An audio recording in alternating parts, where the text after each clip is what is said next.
Hi guys, I hope you had a wonderful Thanksgiving. This week we're going to continue learning about Jamestown and we're going to talk about the year 1619 and 1620 in Virginia. So we're going to review about the first General Assembly. In 1619, the governor of Virginia called a meeting of the General Assembly. The General Assembly included two representatives called burgesses from each of the divisions of Virginia, along with the governor's council and the governor. They met as one legislative body at that time, and only certain free adult men had the right to take part. So the legislative body are the people that made the laws. So here you see them all meeting together to make laws.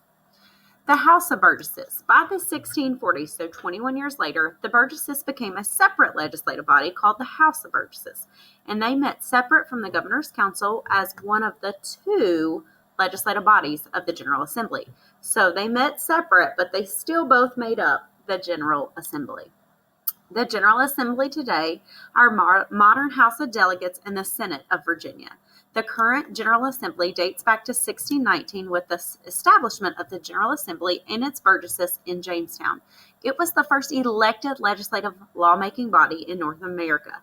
It allowed some settlers to take part in controlling their own government. Now, also in 1619, Portuguese sailors captured African men and women from what is present-day Angola. The legal status of these early African men and women as either servants or enslaved persons once they arrived in Virginia is still unknown. But Africans arrived in Virginia in 1619 against their will, so they were taken and not willing to go. Their arrival made it possible to expand the tobacco economy. So once they brought them here, they made them work on tobacco plantations. In 1620, more women arrived. So there were a few women in the colony, but not very many. So the arrival of additional women in 1620 made it possible for more settlers to start families. And it helped to establish Jamestown as a permanent settlement because if the men had wives, they would want to stay.